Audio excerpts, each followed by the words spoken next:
ಹೇಳಿ. ಸರ್, ಈಗ ಟಿಪ್ಪು ಜಯಂತಿ ತುಂಬ ವಿವಾದಾತ್ಮಕ ಅದು ನಡ್ಕೊಂಡು ಬಂದಿತ್ತು. ಈಗ ಪ್ರಮುಖವಾಗಿ ತಾವು ಮಹಿಳೆಯರನ್ನು ಆಚರಣೆ ಮಾಡಬೇಕು ಅಂತ ಇವತ್ತು ವಿಧಾನಸಭೆಯಲ್ಲಿ ವಿಷಯನ ತೆಗೆದುಕೊಂಡು ಬಂದಿದ್ದೀರಿ ಸರ್. ನೋಡಿ, ಮುಖ್ಯಮಂತ್ರಿಗಳ ಗಮನವನ್ನು ಸೆಳೆದಿದ್ದೀನಿ, ಗಮನ ಸೆಳೆಯ ವಿಚಾರವನ್ನು ಪ್ರಸ್ತಾಪ ಮಾಡಿದ್ದೀನಿ. ಅವಕಾಶ ಕೊಟ್ಟರೆ ಮಾತಾಡ್ತೀನಿ, ಅಲ್ಲಿ ಮಾತಾಡಿ ಬಂದು ನಿಮ್ಗೆ ಪ್ರತಿಕ್ರಿಯೆ ಕೊಡ್ತೀನಿ. ನಾನು ಮಾಡಲಿಲ್ಲ, ಅವ್ರು ಬೇಡಾಗೈತಿ ಮಾಡ್ತಾರೆ, ನನಗೆ ಬೇಕಾಗೈತಿ ನಾನು ಹೇಳ್ತೀನಿ, ತಪ್ಪೇನಿದೆ ಸರ್? ಯಾಕಂದರೆ ಸ್ವಾತಂತ್ರ್ಯ ಭಾರತದಲ್ಲಿದ್ದೀವಿ, ಎಲ್ಲ ಜಾತಿ ಜನಾಂಗನ ಇರುವಂಥ ಜಾತ್ಯತೀತ ರಾಷ್ಟ್ರ ಭಾರತ ದೇಶ. ಇವ್ರು ಯಾಕೆ ವಿರೋಧ ಮಾಡ್ತಾರೆ? ಇವ್ರು ಬೇಡಾಗಿದ್ರೆ ಬಿಡ್ಲಲ್ಲ, ಇವ್ರಿಗೆ ಯಾರು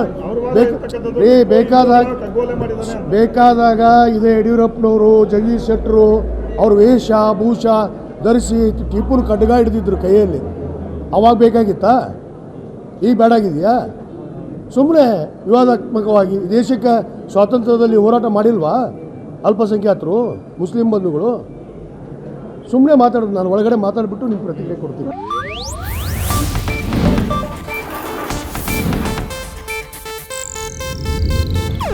ಇದು ಏಷ್ಯಾನೆಟ್ ನ್ಯೂಸ್ ನೆಟ್ವರ್ಕ್ ಪ್ರಸ್ತುತಿ.